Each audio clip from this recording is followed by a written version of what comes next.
Hey everybody, Dan here, and this is Dan Does Disney with our friend Tim over Zoom. Hello, Tim. Hi, everybody.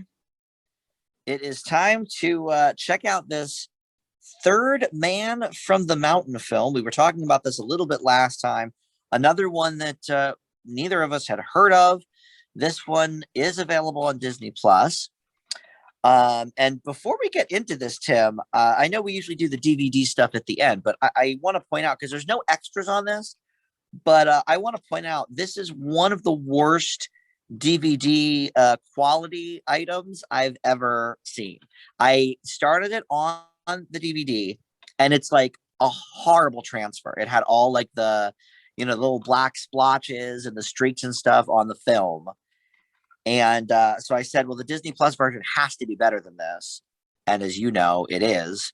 So I definitely don't recommend this DVD at all. It was a big waste. So yeah, Disney Plus had a great version of it.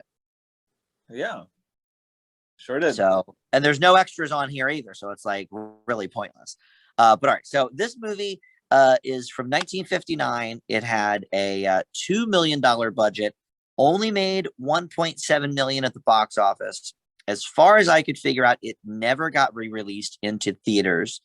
But it did air in 1963 on Disneyland as Banner in the Sky, which is the title of the book that it comes from, which Tim will talk about a little bit, I'm sure. And there also was, because of this movie, the inspiration for the Matterhorn ride at Disney, which is, I don't know, one of the famous rides, right? I mean, yeah, it's at Disneyland. It's Disney. one of, Oh, okay, so it's not Disney World. That's where we go. nope, Disney. It doesn't exist at Disney World. It is one of the premier rides at Disneyland. Okay. I was wondering because when I read about that, I was like that I know that ride, but I couldn't remember going on it. So all right, that makes sense. Have you been to the California one? Yeah, I went to Disneyland like once when I was a little kid with my family. I was probably maybe I wasn't 8 because that was one of the years that we went to Disney World. So I was probably around there, like maybe 7 or 9. But then when I went out to California in 2005, I went and took a trip to Disneyland by myself. Oh wow, okay. Oh, that's cool. Yeah, okay, yeah, because you were out there for a little while. Yeah, a couple months. Forgot about that. Yeah. Yeah, I've only been to Disney World, and I guess I've been there 3 times maybe. But all right, so anyway, so it's in Disneyland, but this is the movie where you get that Matterhorn. And so in this film, the Citadel Mountain is what they're climbing up, which we'll talk about, but that does not actually exist. So the actual Matterhorn is sort of standing in as the Citadel Mountain that they climb. So in 1955, Walt was really trying to get somehow Switzerland into his productions. He took a trip. He loved it. The Disney People and Places, which are the shorts for the True Life Adventures. Tim and I did all of the full length True Life Adventures, but their People and Places is like the short form version. And so they did one of those in Switzerland. It was the first ever of Walt's shorts in CinemaScope.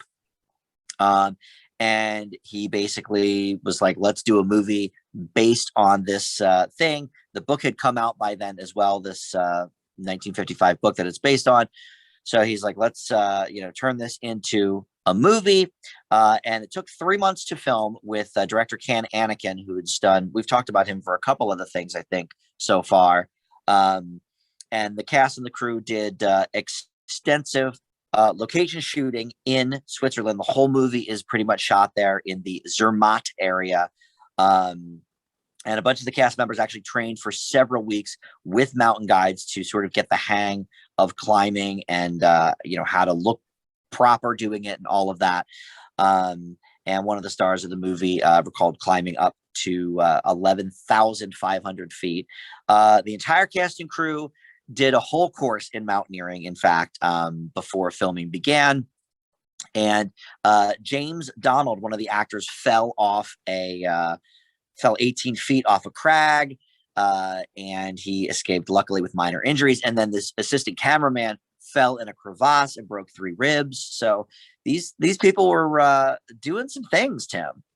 Yeah, Very sure scary. Now were. you're a climber. You love to do some rock walls and stuff like that.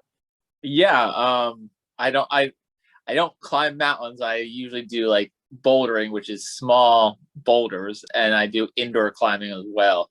So I don't really do what they were doing. No, more And more than then me though. I don't do any of that. and then also, I mean, this is 1865 mountaineering climbing. Like their techniques and the word are not used today. There's Oh, better. okay. They're super different. Yes. Okay. The only real other than that Everest movie that came out, which I think takes place in pretty much present day, right? The Everest movie, it was Or based off maybe like true, 90s. yeah, it was based off true stories, like a true event that happened. It was Okay. though. Yeah. So you've got that, and then that Free Solo movie, but obviously that's completely different from what these guys are doing. Yeah, I mean, but honestly, there was some free solo in this movie. Like when he was just climbing by himself, he was free soloing. Yeah, a little bit. Yeah, I guess that's true. Which, by the way, that should be on Disney Plus too, right? I think free solo is, yeah. Yeah, because it's National Geographic. So I definitely recommend that. I'm sure you do as well. I think we both like that one. Yeah. But in terms of the production, so at this point in time, when they were filming, motorized vehicles were banned in the location since 1947. So Disney had to get special permission to operate some sort of transport vehicles. So they used these 4-wheel drive vehicles called Unimogs.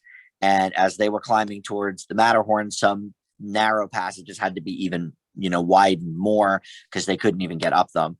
And the film crews, yeah, just not trained in climbing, so they had to sort of, take the course and try to get all the equipment up to the base camp of shooting without the help of any, donkeys, mules, horses, any of that. They had to do it themselves. So yeah, this was a pretty intense shoot.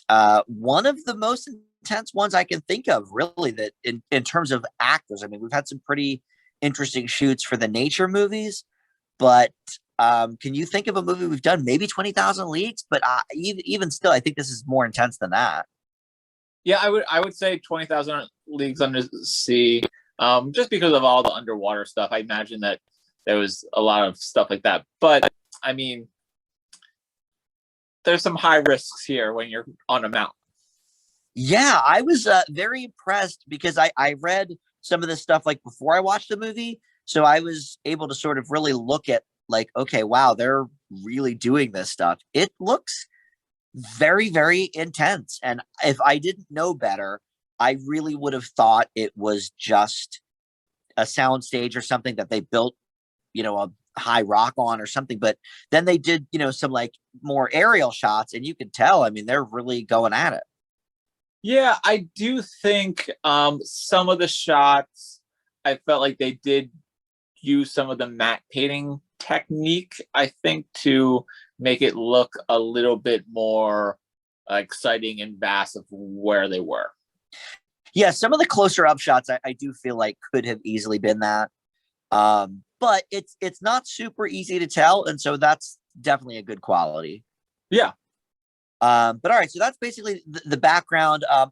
The only other thing I really have in terms of background is because this wasn't a big hit.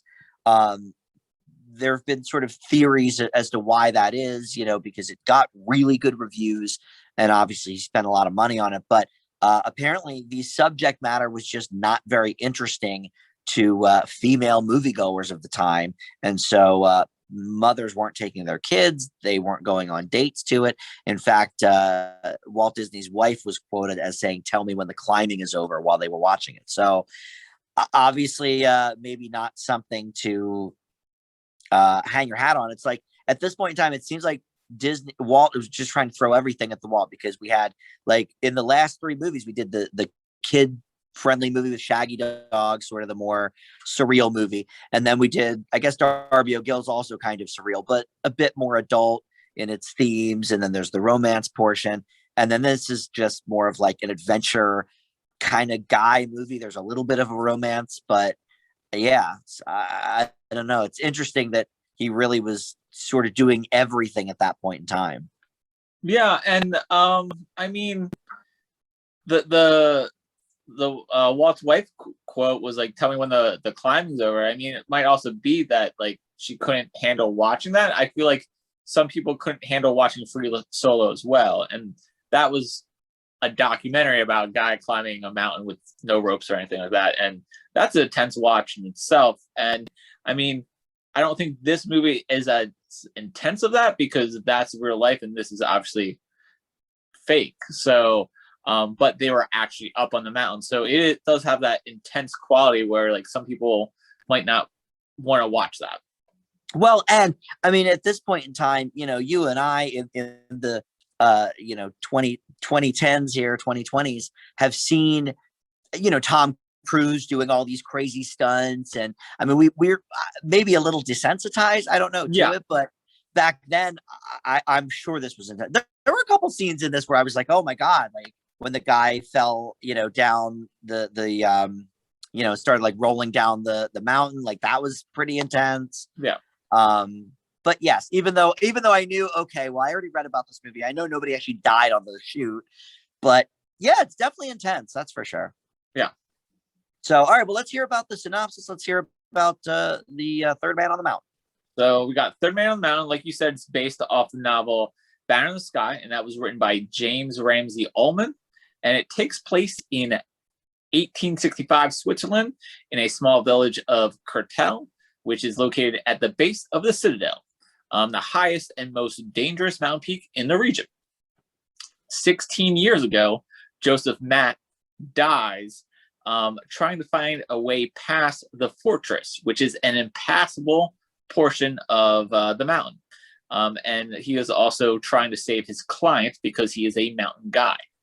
Now, his son Rudy, who works as a dishwasher at the local hotel, he only dreams of becoming a mountain guide like his father and finding his father's possible path past the fortress and climbing to the summit of the Citadel.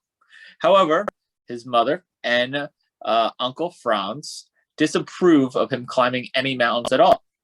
It is only the cook at the hotel, Herr Hempel, and his daughter, Elizabeth, who seem to be supportive of his dreams to be a mountain guide. One day, while on the mountains that he's not supposed to be on, he stumbles across a trapped tourist in a crevasse. He rescues him, and it turns out to be famed British mountain climber, Captain John Winter. This encounter just might be what Rudy needs to become a guide and gain the approval from both his mother and uncle. However, on his climb, he might have some difficult choices to make. Very difficult, I'd say. And we always like to refer back to some of the previous movies. We've seen some of these people before, including the gal from Darby O'Gill we just watched. She appears here as Lisbeth. So that's Janet Monroe. She, like you said, she plays Elizabeth Hempel, and she was just in Darby O'Gill, and we'll see her one more time in a theater Disney released movie, and that is Swiss Family Robinson. The star is James MacArthur. He plays Rudy Matt, and we saw him, I don't know, was it 5 movies ago? At least. He played True Son in The Light in the Forest. We'll see him again in Kidnapped, and then also he's in Swiss Family Robinson. That seems to be what we're kind of all going towards. I feel like watching it's like the MCU. It's like all these people are just kind of converging to make up Swiss Family Robinson. Yeah, Swiss Family Robinson must have like a big cast. I know they were like a big family, but they must also have like, I don't know, other people in the cast. Like it seems like every single movie we watch, there's at least one person, if not several, that are going to be in Swiss Family Robinson. Yeah, for the last couple that we've seen. And then the other lead is Michael Rennie. He plays Captain John Winter. The other 2 big movies that he's been in, they're not Disney movies, but he was in The Day the Earth Stood Still, which was later remade by was it Keanu Reeves and Yeah. Jennifer. I saw the original of that actually. For Joe showed it to us for Film Fanatics. Okay, well, I think he's the star of that. He plays the I Keanu believe, part. Yeah, I believe that's true. And then he was in the 1952 version of Les Mis. Oh, okay. Also remade many times. Yes. And then Helen Hayes, we should point out, because we talked about last time when Light in the Forest came up. So talk about Helen Hayes for a second. So Helen Hayes is James MacArthur's mother. She has a uncredited cameo in this movie. She's like walking out of the hotel, and the person she's walking out of the hotel with is Joyce Bulifant, who was James MacArthur's wife at the time. So there's two cameos there. And Helen Hayes wasn't originally in the film at all. She had visited the set one day and was like, "Hey, Walt, you should put me in the movie." And then he like wrote a small part for her. Yeah. We have Walter Fitzgerald. He plays Harold Hempel, who's the cook, and he's also kind of his mentor in climbing. He kind of teaches him how to be a guide at one point. He was Justin Darby O'Gill as well. He played Lord Fitzpatrick in a small role in that movie. That's right. You have James Donald. He is Uncle Franz. The biggest movie I saw on his IMDb was The Great Escape. I'm not sure how big of a role he has in that, because that's a really big ensemble there. Right. And then the last name I have here is Herbert Lom. He plays Emil Saxo, who is another guide from a different area. He was in a lot of the Pink Panther movies, and he's also in Spartacus. Oh, nice. All right. So some non-Disney big movies, though, on the list. And we should talk before even getting into the specifics, but the music, because the score here is really, really something. There's no real songs, which I enjoyed, but a lot of really good score by William Aslan, who I'm not familiar with at all, but I like the score for this. While we're talking about Swiss Family Robinson, oh yes, the director of this movie goes on to direct Swiss Family Robinson as well. Oh, okay. So it really is all leading towards Swiss Family Robinson, like you said. When he's directed a few of the other ones we've done already, I think, right? I think he did like maybe one more, possibly. Let me look. Of the ones we've done so far, Sword in the Rose, and that's it. Okay, well, and Third Man on the Mountain, and then Swiss Family Robinson. It looks like for Disney that might be it. Yeah. So, all right, well, there you go. Yeah. So, like you said, they used the real life Matterhorn as a actual set location, as a stand-in for this fake mountain called the Citadel. And many actors and crew were required to climb and summit the mountain. James MacArthur actually is quoted as saying, "On my day off, I climbed the Matterhorn." So he climbed it on his day off. It wasn't even being filmed, because what a guy. Yeah. So the book Banner in the Sky, it is based off the true story of the first climbing of the Matterhorn. The Captain Winter character is based off some guy named Edward Weinberg, but the young Rudy character was completely made up. So they took the Matterhorn climbing, made it into a book about the Citadel, and then wound up filming it using the Matterhorn. But Rudy was in the book, right? Yeah, Rudy's in the book. That's I actually read this book when I was in no way. Yeah, another one of those situations where I'm watching the movie, and at the end I kind of recall a little bit, and then I looked up stuff and I was like, oh, Banner in the Sky, I totally think I read this book. And then I looked it up, and that cover, I was like, yes, totally read that book. Wow. Was that something in school, or just you like it was climbing? No, it was something in school. It was like probably middle school that I read it or something like that. That's crazy. I never heard of the book or probably the movie, as far as I can recall. Yeah. But that's pretty cool. Yeah. Do you remember So, enjoying the book? I think so. Yeah. Okay. All right. So let's sort of break this movie down. So first of all, I think we could all agree that the staging and the shots are very cool with the mountain and everything. Um, but one of my big problems was this Rudy character. The character's fine, but James MacArthur, I don't remember necessarily disliking him that much in Light in the Forest. I think he's okay here in like when he has to be more low key, dramatic. When he's climbing, he's fine. But anytime he like raises his voice or gets fired up about something, I think it's horrible. Yeah. I think we had some issues with his performance in Light of the Forest as True Son. Um, but we kind of were like, well, his character for that was someone who grew up with Native Americans and then was trying to then live with his white family. And obviously there's going to be tensions there. He's not going to know how to act around them. So we're Right. like, that's what he was going for. And that could be what he was going for. So it worked for that movie. I agree with you. There are some cringeworthy acting from him, but I also think majority of it doesn't need to be that well acted as long as he can climb the mountain. All those shots were really great. Yeah, and that's sort of the interesting thing about the movie because whenever they're on the mountain, whenever they're talking about the mountain, um, it's very engaging. And then I don't know when they're down on the ground and he's being the cook and he's got the this Lisbeth girl that he's interested in. None of that stuff really worked for me. I was just like, get back on the mountain, guys. Like, that's what I want to see, and that's unfortunate. Yeah, I mean, I didn't mind the romance with Lisbeth. I thought Jan Monroe did a pretty decent job. I don't think she was um as great as she was in Darby O'Gill. I'm not sure exactly why. It was just the movie before this. I'm not sure if it Well, was just the I don't think the chemistry character. Yeah, with I don't think the character's written that well. yeah. So I mean, I Yeah, think she's doing the best that she could with what she had.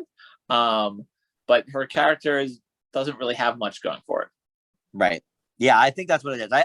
I don't necessarily blame her because I agree. Like she was definitely better at Darby O'Gill, and she also had the great Sean Connery to play off of. Although I didn't think he was amazing in that movie either. Um, but all the climbing stuff here is really great. It's well shot. It's very engaging, and the story of his reasoning for wanting to do this, I thought that was all really well done. Yeah. I mean, it helps that you have a novel to go off of. So, um, I think the source material. I remember liking the book. So I feel like it has strong source material to base this movie off of. And I think it basically is very similar. Maybe the love interest wasn't there and that type of stuff, and maybe that's one of the weaker parts of this movie. Yeah, yeah. I feel like other than I guess I mean the Shaggy Dog had like a little bit of a teen romance thing with the dance, but like I know Disney's big thing certainly at this point in time was doing nice romances and the princess stories, and if it wasn't like a western, basically there was some sort of love interest focus on it. And I mean, it was probably my least favorite part of Darby O'Gill as well, even though it was better I think there than it is here. But even on the poster, like they're kissing each other like at the foot of the mountain. It's like maybe because his wife, Disney's wife, was like, well, I'm not really interested in seeing that, or it's too intense for me. Maybe he decided to sort of up the romance angle, but it's not on the cover of the DVD at all. It's just the mountain Yeah, climbers. but she's on it. So, She's on it at the bottom. It's yeah, she's on it, but she's like looking up at the mountain. Like on the poster, they're actually like kissing. oh yeah. So yeah, and then on the back I, is like this very exciting scene. yeah. I So, I would imagine that oh, they are um, kissing on the back though. Hold on, very little. They are kissing on the back, I guess. All right. I imagine that they have the love interest just so that there's a little bit more for probably the female audience members and make it a little bit more family oriented as well. Yeah. Yeah, I mean it's rated G, so it's fine. I get it. It's just I wasn't. It's just so very generic. Like there wasn't anything special about it. Um, the things that really were interesting to me in this movie were all the climbing scenes. Yeah, but I did think the guy that played John Winter, I thought he was really good acting wise. I don't think he overacted or underacted at all. No, he was good, and I don't think we've seen him before, have we? Michael Rennie? No, he hasn't done any Disney movies, and I don't think he does any Disney movies after this. Okay. Well, it was supposed to be David Niven is who Disney wanted. I don't know how familiar you are with him. No. He hosted the Oscars a bunch of times, like in the 70s and stuff. He's an old school actor, but I guess scheduling conflicts permitted him from doing that. So they got this dude. But yeah, I thought he did a good job. I agree. Yeah. And I also I liked Walter Fitzgerald as the cook, her Hempel. I thought he did a really good job too. So. Yeah, I totally agree with that. Yeah, what was his name? I don't know. But yeah, I thought he was good. Really, the only things acting wise that stuck out to me was MacArthur whenever he would sort of get amped up about something. Yeah. But when he had to deliver like a touching scene, he was great. I didn't have any problems with him. Yeah. So we see him 2 more times, so we'll see if his acting improves or gets worse. Yeah. And how about the score though? We sort of touched on it, but there's no, sing-songy. Well, I think there's one part where there's a little sing-song, but yeah. But I thought the score complemented, the scenery very nicely. Yeah. For me, we've talked about this before, but for me, score, it's usually if it's like taking me out of it is when I notice it. When it's like engulfing me into the story, I really don't know it. So that's for me a good score. Yeah, and that's how I felt with this. I mean, really the only time I noticed it was during the opening credits when all there is to watch is the names of the people. But it really, I think it, set that stage pretty early on. And for Disney to not have a little sing-songy number over the credits was refreshing. Yeah, I mean, this is 2 movies in a row with Darby O'Gill in this movie that we didn't have sing-songy over the credits. So hopefully that's the trend to keep going. Yeah, I'm definitely happy for that. And the guy that did the score for this does the score for Swiss Family Robinson. Okay, so I've never seen Swiss Family Robinson. So this movie must be amazing. It has to be. I think I saw it one time when I was like pretty little. I was probably 5 or 6, but I remember we did like rent it at the video store when we first got our thing there, and I guess I liked it. I don't really remember either way, but I know I've walked through the Swiss Family Robinson house at Disney World before. I haven't. But you never did all the times you've been at Disney? No, because that's on Tom Sawyer Island. Yeah, and you don't go there. We don't go there. It's this whole big thing. For the whole time growing up, like we saw people like kind of go over there, and we're like, "What's over there?" My parents were like, "Nothing." And the whole thing was that prior to us being born, my mom got sick over there. Like I think she might have been pregnant with my sister, and then ever since then, she just like we're never going back. No kidding. All right. Well. Wow. All right. Well, we'll have to talk more about that, I guess, when we do Swiss Family. I think that's in 2 movies, right? It's coming up. It should be coming up because I think it's 60 or 61, maybe. Okay, let's see here. Toby Tyler, Kidnapped. No, it's actually, it's in a little bit. It's at the very end of 60. Okay. So we have, I think, 4 or 5 before that. We have our last nature one too. But all right, well, that's coming up later. But yes, Everyone That's Everybody at Disney is a part of this, including the score, the director, the probably the cinematographer. I'm sure that dude with his matte paintings is back. He's in all. Yeah, that's right. He's in everything. Oh, and also, so to prep people for this movie, I didn't mention this. There was another Disneyland episode the week that this movie came out, called The Pearl. Yeah. Perilous Assignment. Yeah, I thought it was Dangerous Assignment for a second, but yes, including the making of. I wish that was included on the disc. I sort of read a synopsis of it, and there was a couple of sort of bullet points that the article got from it. But that one might be on YouTube as well. I'll have to look. If it is, I'll post the link for that one as well. But all right. Well, before we get to grades, any final thoughts here? I think we covered everything I wanted to talk about. No, I mean, they really did use the mountain scenery to its fullest. I mean, they for a movie that was filmed in the late 50s, it is surprising. Yeah, I agree. And it's really, I mentioned Tom Cruise earlier. I mean, this is the actors doing all of this stuff. There weren't really stunt people for this movie. They're risking really their lives to do some of these things that seem very intense. Yeah. So, I mean, for a movie that has a little bit bad acting, some story issues with the love interest, I really do highly recommend this movie. Yeah, I think this is another winner, much like Darby O'Gill, something we had never really heard of, but I was very surprised by this. For me, I would say this is a B plus. Yeah, it's definitely a B plus. It's not up to the A minus caliber of Darby O'Gill, because that's such a more solid movie all around, where this one has some flaws in it, but this is still entertaining even to watch today.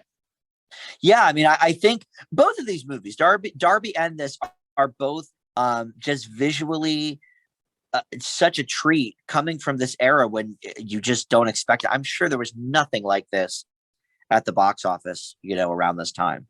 Yeah, and it's crazy that these movies aren't talked about. I know, it's so weird. I'm glad they're on Disney Plus, but Yeah. prior to a year ago, there was no Disney Plus. So like before, a year and a half ago, I guess, when Disney Plus started, where could you find Third Man on the Mountain except for this crappy DVD, with a bad transfer? And same with Darby O'Gill, it's just very odd that they're sort of not brushed under the rug, but they're not even known to begin with. Yeah, and I feel like that's what we're finding in this adventure that we're going on, is that there are some great gems in this back catalog that we don't know about. Yeah, you're absolutely right. I'm glad we're doing this, and we've really only had a couple that have been like, I would never watch again. Like Littlest Outlaw, I would never watch again. But like these movies that we've been doing these last few weeks, yeah, you could always throw it on. Yeah. So very good. And so up next, like I mentioned, is this Toby Tyler. I'm not sure how that one's gonna go. It's a January release, Tim. You know what that means. I don't know if they were doing dump months in January back then. Maybe they weren't, but still, for another one that we've never heard of. And looking at the cast, it's not a whole. Well, Kevin Corcoran, we've seen him before. I don't recognize any of the other names, so we'll see about Toby Tyler. And then Kidnapped after that, you mentioned that, and then Pollyanna, and we decided to do Sign of Zorro, right? Because it's on Disney Plus. We are going to do Sign of Zorro. Yep. Okay, so now we're getting to the era where Disney's releasing literally like 5, 6, 7 movies every year. So Swiss Family Robinson was the Christmas movie of 1960. So we have, I think, 6 to get to before that one. Okay. So another good one, Third Man on the Mountain, B plus for sure. Yeah, check it out on Disney Plus. Yeah, absolutely. All right, Tim, thanks for joining, and we'll see everybody next time. Bye.